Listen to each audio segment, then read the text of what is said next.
The Kraken is a giant monster squid from Jules Verne's iconic book, 20,000 Leagues Under the Sea. It also has its roots in fishermen's tales from Norway and Greenland. The scary thing about the Kraken is you can't see it coming. It waits under your boat in the dark water. Legend has it that if you start catching too many fish, you should row away for your life because the Kraken might be under your boat, scaring the fish so they swim up to the surface. As far as we know, the Kraken is just a legend. But let's imagine for a second that it wasn't. Today, Life's Biggest Questions asks, what if the Kraken was real? Hello and welcome back to Life's Biggest Questions. I'm Charlotte Dobre. Don't forget to like and subscribe and let us know in those comments below a question you have always wanted to know the answer to. The first report of a Kraken came from an account written in 1180 by King Sverre of Norway. Then, in the 1850s, a large squid beak washed up on the shores of Denmark. When a Danish naturalist, Jaap Steenstrup, examined it, he announced that the Kraken was real. The beak belonged to a giant squid, and he called it Architeuthis dux. This is when scientists really began to dig deeper into the legend of the Kraken. Could it be based on truth,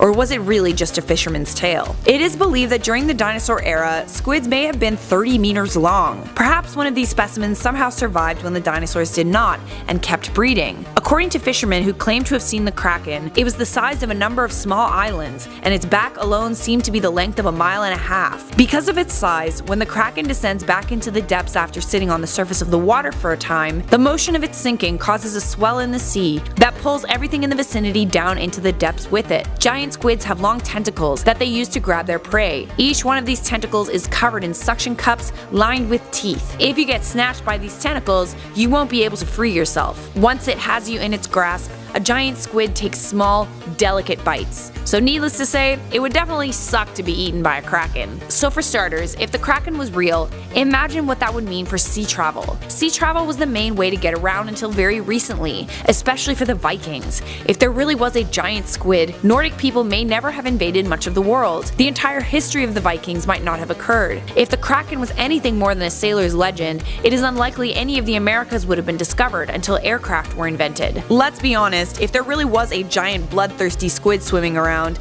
there would be mass public hysteria surrounding it. There would no doubt be attempts to track it down and kill it. History would be filled with tales about epic battles between sea monsters and brave sailors. But just because there would be attempts to track the Kraken down, that doesn't mean those attempts would be successful. Cephalopods like squids and octopus are known to be the most intelligent creatures in the ocean. What's more is, they hang out in the deepest, darkest parts of the ocean. If a Kraken wanted to escape, all it would have to do is dive down to where mere humans couldn't reach it. Fast forward to the modern era where there are submarines, and world governments would want to track down the giant creature and destroy it with deep-sea missiles. On the other hand, there would also be environmental activists and scientists who would be against this. The Kraken is an ancient, rare creature after all. Studying it would be of utmost importance. How could its species have survived until the modern age? Since the discovery of the giant squid beak in the late 1850s, 21 species of giant squid have been discovered. It is thought that some of these squids could reach 50 feet in length, including their tentacles. But interestingly, none of the discoveries were rooted in an actual sighting of one of these great animals,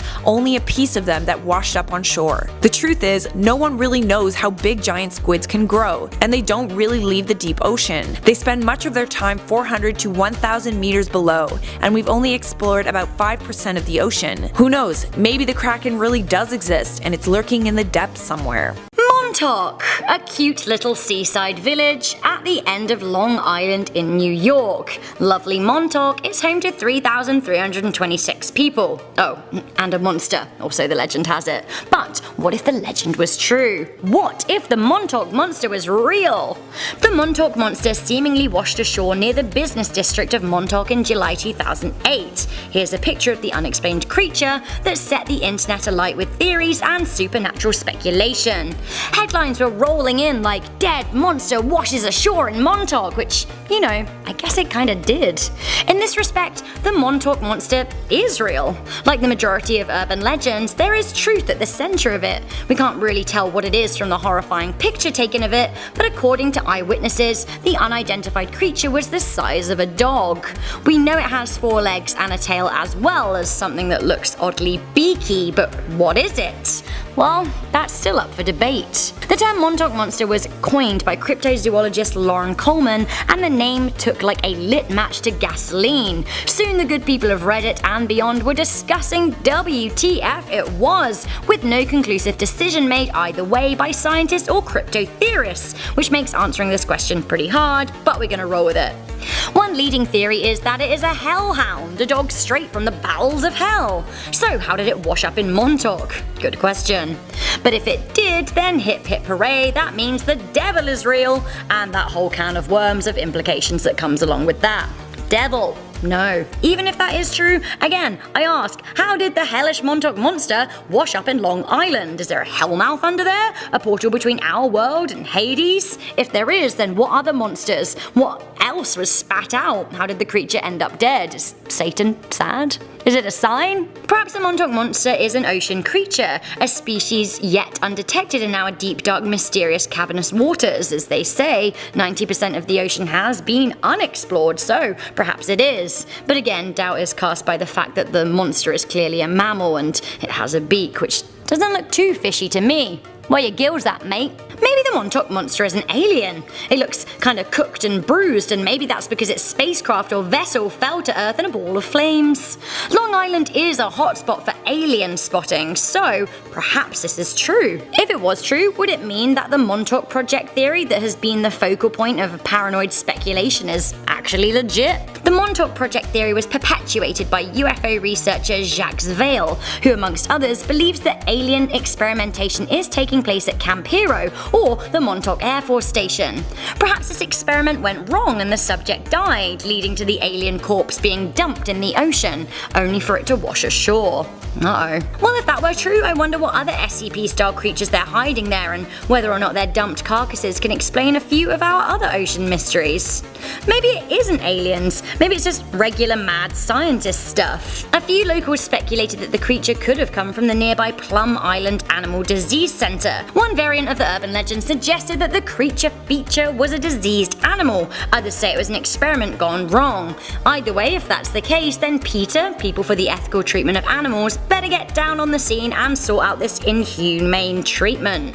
Speaking of inhumane, some people think that the so-called monster is actually discarded aftermath of illegal dogfighting, which would be awful if it were true, but we know that it does happen. Although William Wise of Stony Brook University examined the image taken of the beast, and he deemed that it couldn't possibly be of a dog or a canine, as the eye ridge and feet just don't match up to what he would expect to see.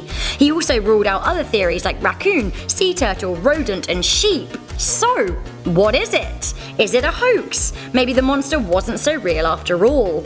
Scientists were never able to examine the body, as its carcass was never found.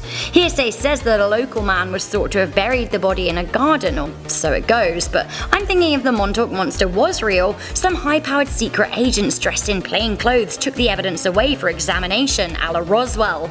Maybe the creature is being examined in the bowels of Area 51, or the SCP Foundation as we speak, or the nearby local secretive buildings. A few thoughts for you as we head towards the end of this video, some food for thought. 4 years after the Montauk Monster incident, this washed up on the shore underneath Brooklyn Bridge. Eyewitness Denise Ginley told the Huffington Post, "We found the dead creature lying on the strip of sand beside the East River on the Manhattan side. It looked like the tide probably washed the carcass up along with some driftwood." Is that not looking pretty Montauk Monsterish to you? Is there more than one? Is it a whole breed of monster that we just don't know about? It seems a Parks Department spokesman claimed that there was nothing mysterious here, but I'm wondering if anyone else is smelling a government cover-up. Perhaps the Montauk Monster was real and all other media monsters are real too. The Loch Ness Monster, the Chupacabra, the Mothman a la Mothman prophecies. Maybe there are creatures out there that are too terrible for the public to know about, or maybe there's another explanation, and if there is, I'd absolutely love to hear it. If it is real though, I wonder what is so terrible about it that it needs to be such a closely guarded secret. Honestly, I dread to think. Well guys, that's the end of the video for you there. What did you think? Are you feeling like the Montauk Monster is real? Will you be making a trip to Long Island anytime soon? I'd actually be pretty down for going. They may have monsters, but they also have Long Island iced tea, so I'll be there. Hey guys, welcome back to Life's Biggest Questions. I'll be your host, Jared Bronstein, and today we'll be talking about another one of Lovecraft's great old ones, Ithaqua. Also referred to as the Windwalker or the Wendigo, Ithqua is believed to have inspired the legend of the Yeti and is known to roam the frigid Arctic temperatures, preying on unsuspecting victims. A massive being shaped roughly like that of a human, with glowing red eyes, Ithqua is definitely not something you'd want to come across. Originally created by August Derleth, Ithqua is quite a vicious fella. Mostly known to roam in the Arctic, Ithqua is known to slay his unsuspecting victims in quite a gruesome fashion. As many of the Great Old Ones do, Ithqua has a cult of his own, although it is believed to be small in comparison to others. Still, those who do worship Ithqua fear the Great Old One, and even those who don't worship tend to leave sacrifices, just to appease the monster they fear the most. However, those who do worship Ithqua are granted immunity to extremely cold temperatures. This is most likely because upon being captured by Ithqua, if he doesn't kill you of course, you are taken to his home planet of Borea, the ice planet. One of Ithqua's main goals is to mate with another human in hopes of creating a child with powers stronger than his. Ithqua does this by planting a psychic seed into the womb of a woman he takes to his home planet. The reason Ithqua wants an offspring that's more powerful than him is to help free the other Great Old Ones,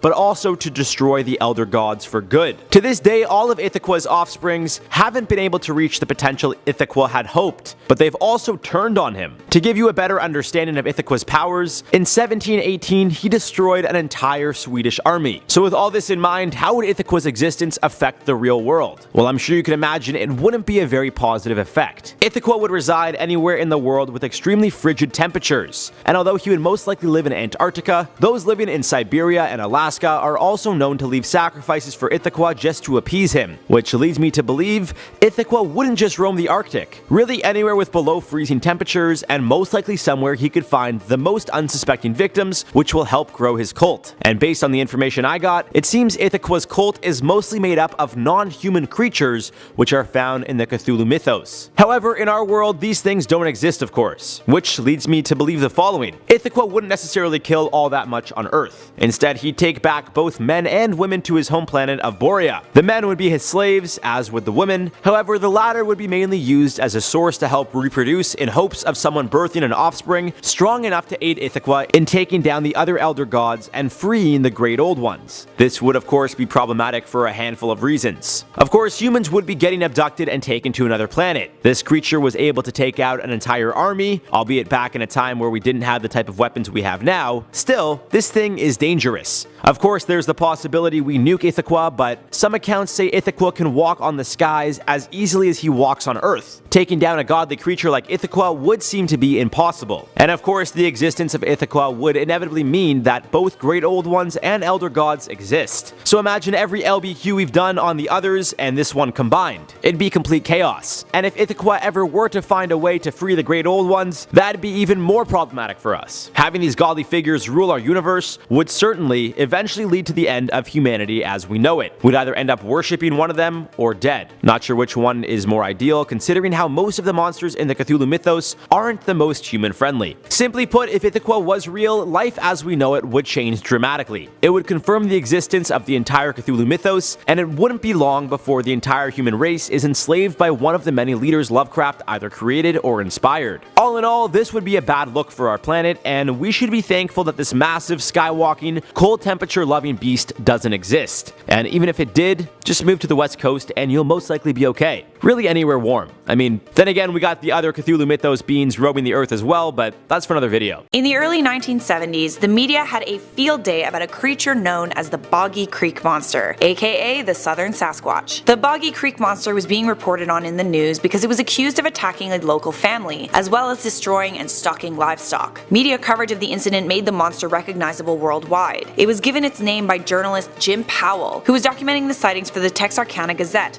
and the Texarkana Daily News. The story of the Boggy Creek Monster has inspired several films and books. For now, the Boggy Creek Monster is just a legend.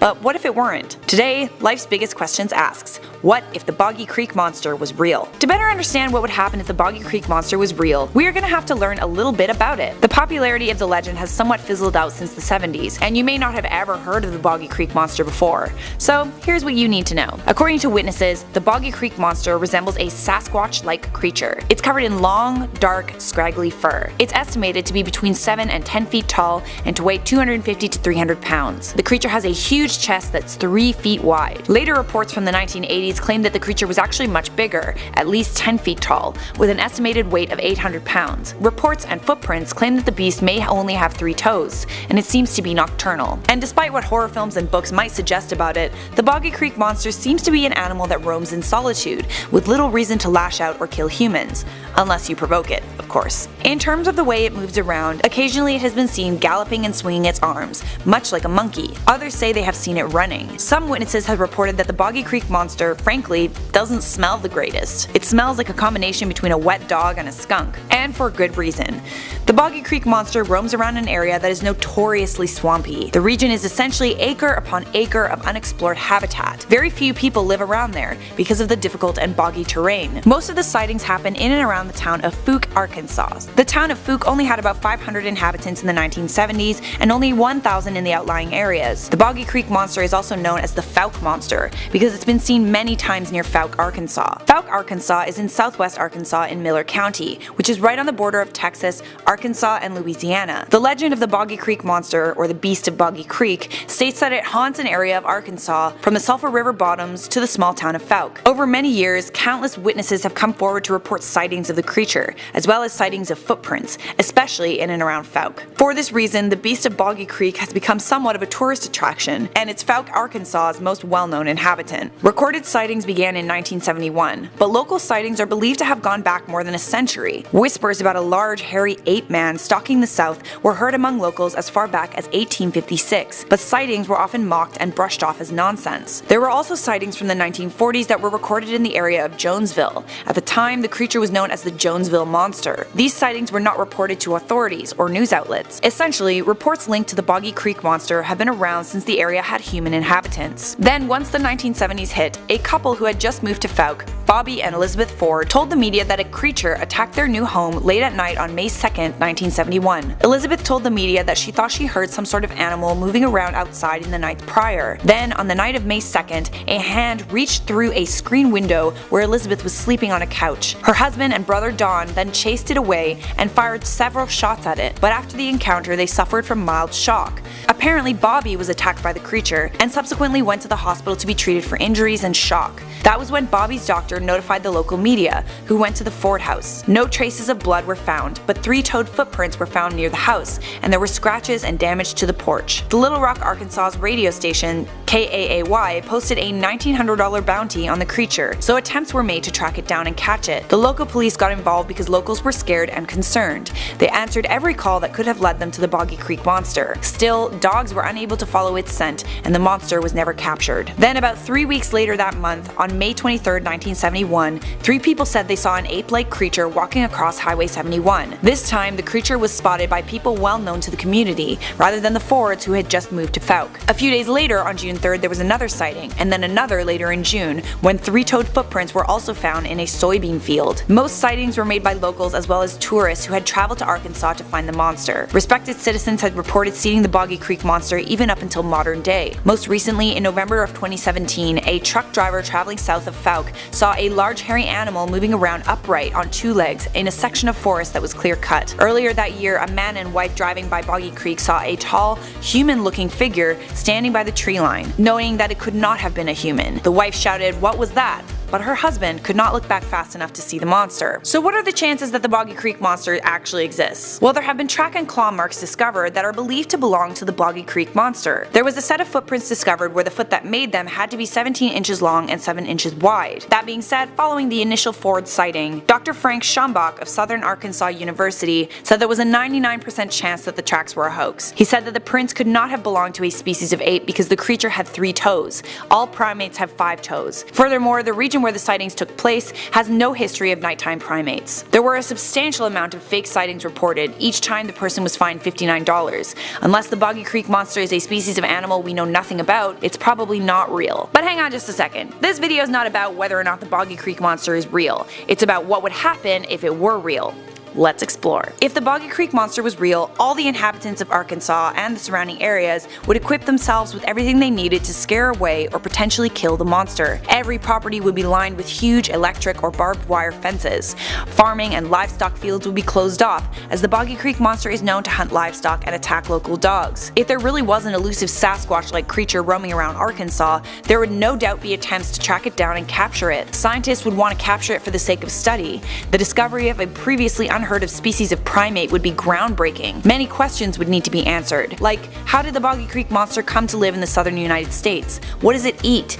Can it communicate? And are there any others like it? A discovery like this could even legitimize other legends about Sasquatch-like creatures, like Bigfoot and the abominable snowman. If the beast of Boggy Creek really exists, does that mean the other giant ape-like urban legends do too? At the same time though, hunters would travel from across the world to try and kill the Boggy Creek monster and have it stuffed. All of the media coverage would spark reality shows surrounding the beast of Boggy Creek. The media frenzy and terrorized locals would catch the attention of the US government. Unlike the 1970s, technology has advanced substantially. It would be simple for the US government to send an army with heat sensors to try and track down the Boggy Creek monster. Once the creature was captured, activists would protest and demand its release. The Boggy Creek monster had never hurt anyone deliberately, after all. It only seemed to attack livestock and occasionally dogs, and when it attacked Bobby Ford, it was being shot at. But it's unlikely the government would listen. The beast of Boggy Creek would be locked up, away from the public eye, so it could be poked at and studied, and maybe even cloned. The Boggy Creek monster has inspired several films, most notably the 1972 indie horror hit The Legend of Boggy Creek, grossing $20 million at the US box office. What do you think would happen if the Boggy Creek monster was real? What's happening, guys? Welcome back to Life's Biggest Questions. I'm your host for this one, Jared Bronstein, and today we're asking the question, what if the Opee monster was real? Some may think Opee killers are in fact a monster of sorts, but it's confirmed by Qui-Gon Jinn that these things are fish when he says, there's always a bigger fish. Of course, he utters those words after the ship he's riding in with Obi-Wan Kenobi and Jar Jar Binks almost gets eaten by an Opee killer. Thankfully, a Sando aqua monster intervenes protecting the crew, when in reality it just saw the sea killer as a nice little meal. Either way, if Opee killers were in fact real fish living in our oceans, well, that'd be quite terrible. These things are huge. Yikes. For those of you who have no idea what an Opee killer is, or what I'm talking about, let's give you some history. First introduced to us in the Star Wars prequel, The Phantom of the Menace, or Star Wars Episode 1, Opee killers are quite large fish. Opee killers were inspired by a mix of aquatic creatures, including crustaceans, which is why Opee killers have a similar armor and the same limbs. They also have a very similar look to that of the deep-sea anglerfish, but there are other fish who are believed to have inspired the Opee killers as well, including frogs. As previously mentioned, these things are huge. Some sources claim they are 20 meters, or about 65 feet in length, however they seem to be much bigger in the film. Either way, a 65-foot fish with an armored body of a crab and the head of an anglerfish wouldn't be the most ideal situation for anyone or anything. In regards to behavior, these things aren't necessarily aggressive, as a shark would be, for example. Opee killers cling to large rocky surfaces and wait silently for their prey to come near them. Then they silently stalk their prey, and when they're close enough, use their sticky tongue to pull their prey into their mouth. These fish also have 2 rows of razor-sharp teeth, so if you get hunted by one, odds are, unless you're lucky enough that a bigger fish is around, as was the case for the Jedi crew, you most likely won't live to tell the tale. But what if these things were real?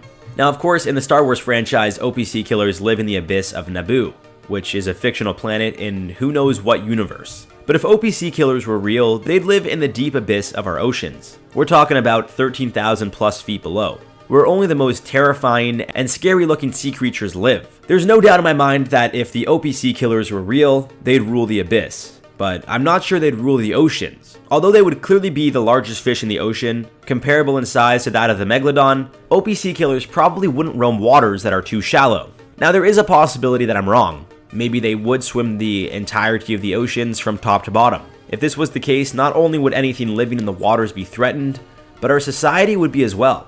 Marine life would certainly see a significant increase or decrease depending on the diet of the Opee killers. Assuming that top predators such as sharks and whales now become prey and see their population significantly decrease, the fish hunted by the previously mentioned kings of the ocean would increase, kind of like a chain effect. Anyone who were to travel oceans, whether it be for shipping routes, cruises, fishermen, there would be an immediate danger. One of these things could easily pull a cruise ship underwater with its sticky tongue and make a meal of not only the ship, but all those sailing on it as well. However, based on the fish that inspired the creature, and the way it seems to lurk in the shadows or blend in with rocks in the dark waters, I strongly believe these would be down in the abyss.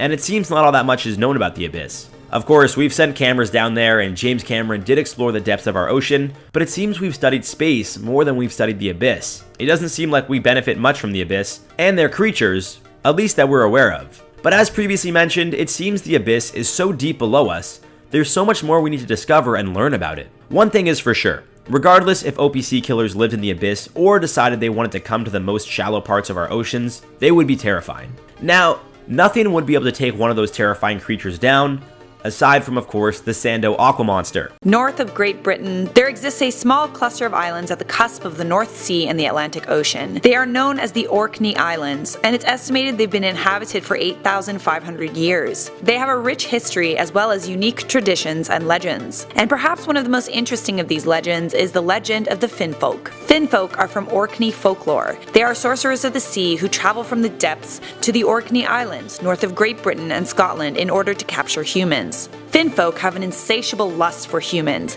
and they kidnap fishermen and unsuspecting young people from the shoreline and force them into living a lifetime as their mate. Finnfolk are just part of Orkney folklore, but what if they weren't? Today, Life's Biggest Questions asks, what if the Finnfolk were real?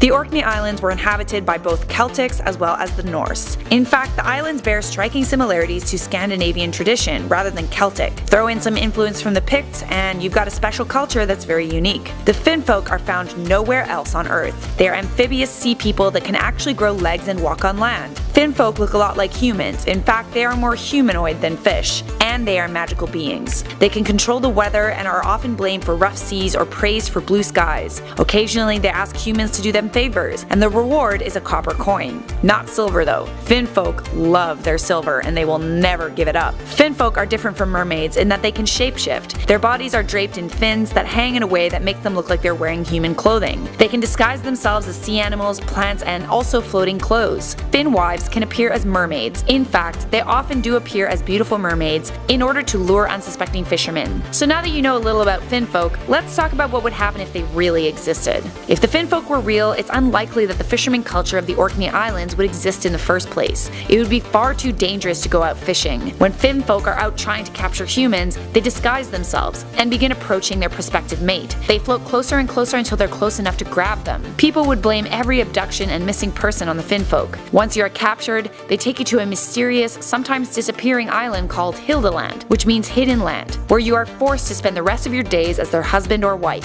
Why don't the Finnfolk just marry each other? Well, apparently it's because if a Finn wife marries a Finn man, she loses her power as well as her beauty. If a Finn wife waits too long to get married, her ugliness increases in increments of 7 years until she becomes an unsightly Finn wife hag. So needless to say, they need humans. Gotta keep that glow, you feel? According to folklore, there is a way to ward off Finnfolk, and for that, you need silver. Finnfolk love silver. In fact, it's their weakness. If you're traveling by sea or hanging out on the shoreline, bring silver coins or jewelry and toss them into the water. But seeing as Finnfolk love silver so much, you'd have to bring quite a lot of it on every voyage in order to keep them happy. The only other option would be to find the Finnfolk, stop them, and rescue everyone that has been captured. Finnfolk actually have two homes. Finfolkaheme is the kingdom where Finnfolk live. It's an underwater dwelling that also serves as their ancestral home. They live in houses made of coral, and apparently pearls are plentiful. Some are the size of boulders. If Finnfolk were real, there would be government-led missions to try and find Hildeland and Finfolkaheme to attempt to find the people who had been kidnapped and bring the Finnfolk to justice. Hildeland is often described as a disappearing island, so it may be difficult to find, but Finfolkaheme would be easier to find because it's never dark in Finfolkaheme. It's lit up by bioluminescent sea creatures at night. Once Finfolkaheme was found, it would probably be a wise idea to harvest the plentiful pearls. I'd be down for a boulder-sized pearl.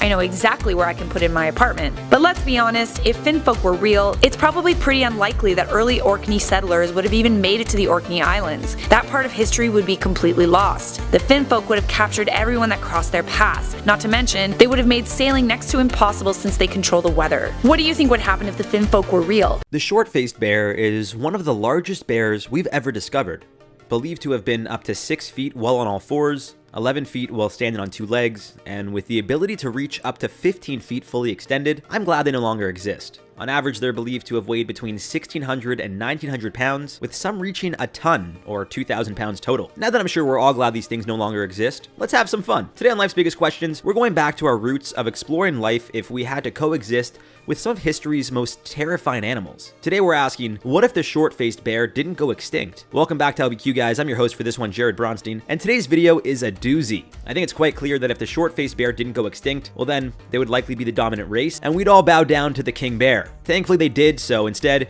we get to live the lives we're currently living, and instead get to make fun hypothetical videos like this one. As always, stick around for some bonus content to wrap this video up, but for now, let's jump right into it. Research has led professionals to believe that these bears roamed the earth as recently as 11,000 years ago. However, there seems to be different kinds when speaking about the short-faced bear. Some sources claim there is the North and South American short-faced bear, whereas others have referenced the giant short-faced bear and the lesser short-faced bear. The interesting thing about science, specifically historical animals, is that our knowledge about them is constantly evolving. As the days, weeks, and months go by, we tend to learn more and more. Of course, at times, this can make it tough to hit the nail on the head when creating videos similar to this one, but using what I got, I think we can come to a pretty fair conclusion that these things were pretty scary, and although there are different types of short-faced bears, whether it be geological or the length of their faces, all of these bears are relatively similar enough that you could likely say the same thing would happen if any of them currently walked the earth. In fact, some people believe they still do exist, but we'll cover that later.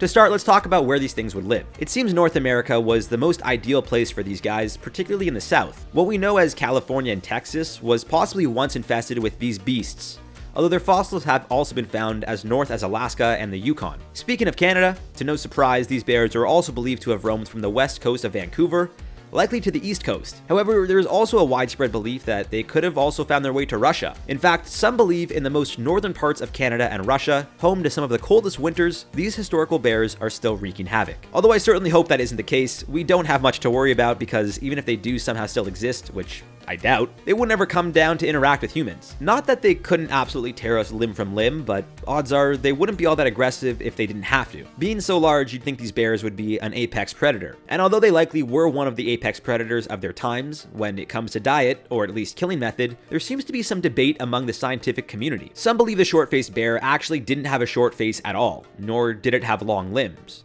These people also believe the bear was possibly omnivorous, much like most bears today. However, fossils found in Yukon and Alaska indicated that the short-faced bear had teeth long and powerful enough to not only clean the meat off of a bone, but crack it in half as well. So they're massive with long limbs, although that's been argued, and are likely meat eaters.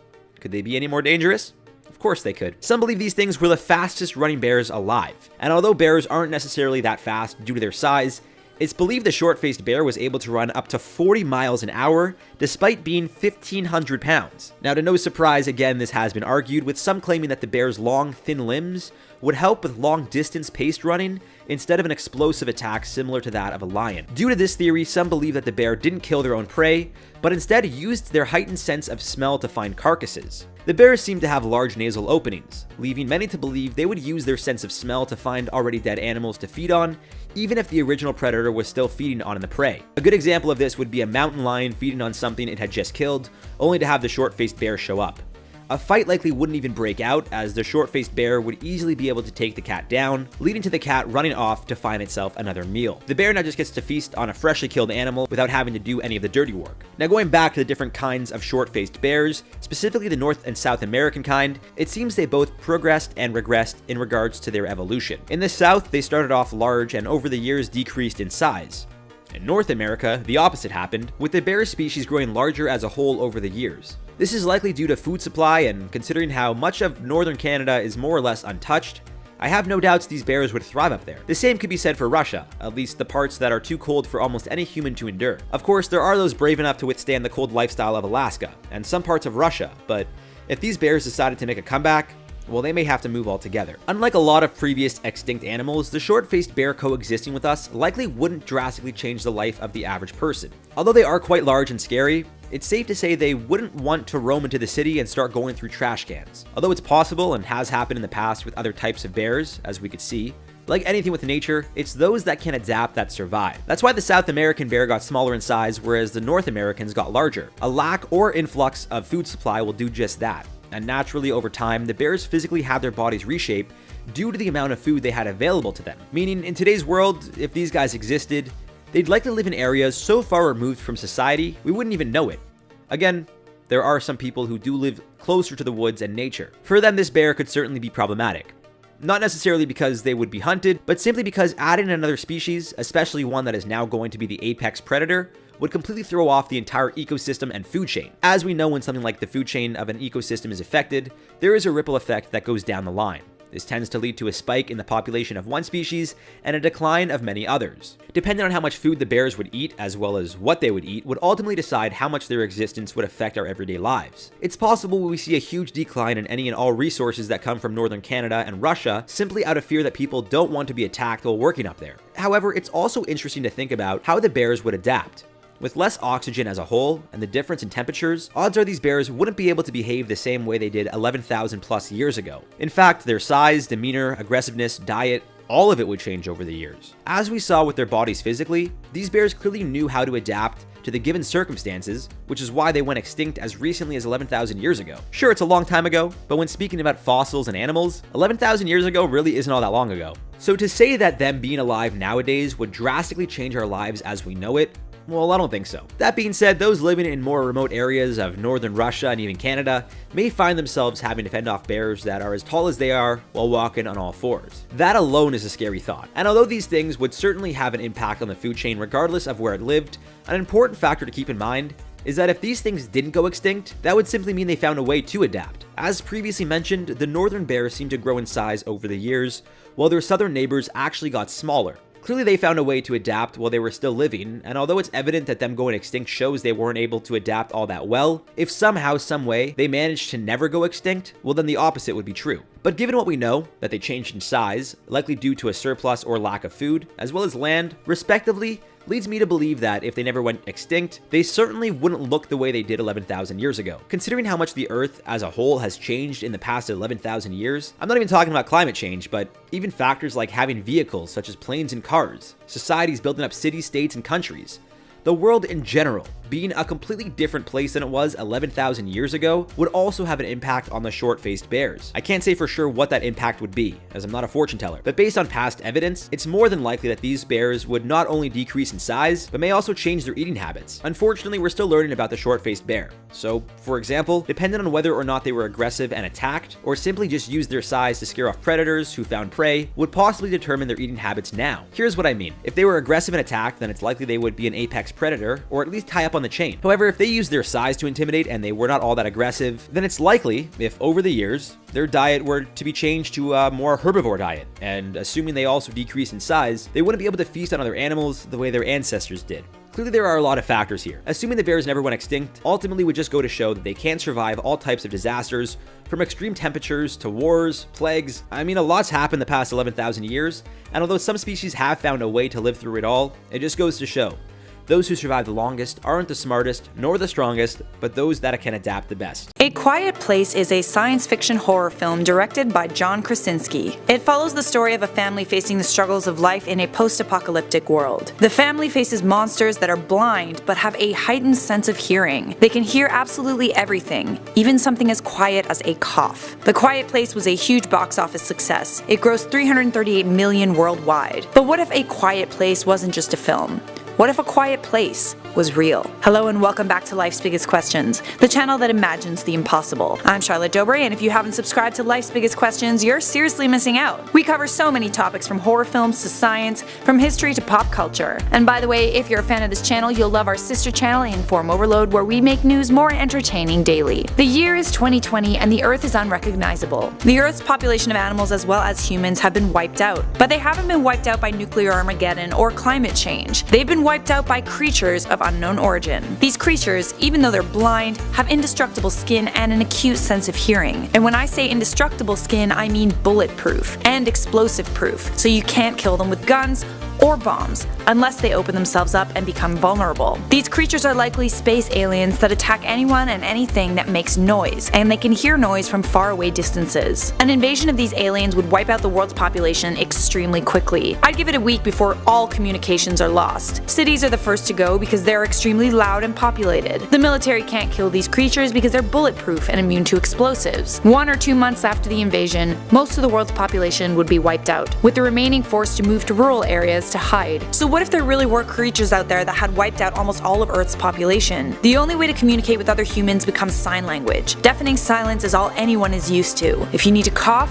or even fart, you would have to do so into a pillow. No one can wear hard-soled shoes, the only way to get around is by being barefoot. Since everyone else has been wiped out, there's no such thing as internet or social media. The only way to ensure that you're able to talk with these creatures around is if there's something making a lot of noise nearby. Something like a waterfall that can mask the sound of voices, and most importantly, the sound of babies and the sound of women giving birth. Before you go and say, well, you could probably soundproof your house and that would protect you. Yeah, I mean, maybe you could, but soundproofing doesn't cut out all noise, and the act of installing soundproofing in a room does make noise. So for a time, most human hideouts would have to exist near huge waterfalls like Niagara Falls. It would be difficult for anyone with a newborn baby to live anywhere else on Earth. You can't tell a newborn baby to stop crying because if they don't, they and their entire family will be killed. If people weren't living by waterfalls, babies would have to be kept in soundproof boxes, which would be incredibly difficult for both the babies and their families. Krasinski said that the scene from the film where the baby was in the box was the hardest to shoot out of all the scenes in the movie. It was shot in 2 takes, but the entire crew on set was having a difficult time grasping the concept of keeping a baby inside a box for even a few minutes. Imagine how people would feel if this was the only way for them to protect their newborns. And have you ever told a woman giving birth to stop screaming from the pain? The screaming is pretty much the only thing that gets them through it. The only way mothers could give birth is near a waterfall, or even underwater to mask the sound. But then, they risk drowning. The difficulty of this world would be too much for many to bear. How could you live in a world where you can't protect your own children? But just because these aliens have incredible strengths, that doesn't mean they don't have any weaknesses. It becomes apparent at the end of the film, A Quiet Place, that a way to ward off these creatures is by magnifying the sound of feedback. You know that unpleasant sound that a microphone makes when you put it near a speaker? Yeah. These creatures hate that sound, and it makes sense given how acute their sense of hearing is. When these monsters hear feedback, they become disoriented and vulnerable. The way the protagonists ward off the aliens in the film is through the use of a hearing aid, while putting the hearing aid up to a microphone and then shooting it with a shotgun when they become vulnerable. Once people figured this out, the only way of surviving would be to live in places where there's feedback playing constantly on loudspeakers, and even that would be pretty difficult. Feedback is an unpleasant noise for whoever hears it, including humans. People would still have to communicate using sign language for the time being, until all the monsters are wiped out. It would be difficult to relay news of this alien weakness to other people, so groups would have to discover this on their own, independently, or live out their entire existence in silence. Either way, it would be an extremely unpleasant life. Well, there you have it. Thank you for watching Life's Biggest Questions. If you enjoyed this video, you'll love the playlist that's clickable on the screen right now. And make sure you show us some love by leaving a big thumbs up, hitting that subscribe and the bell so we can see you in a future episode of Life's Biggest Questions.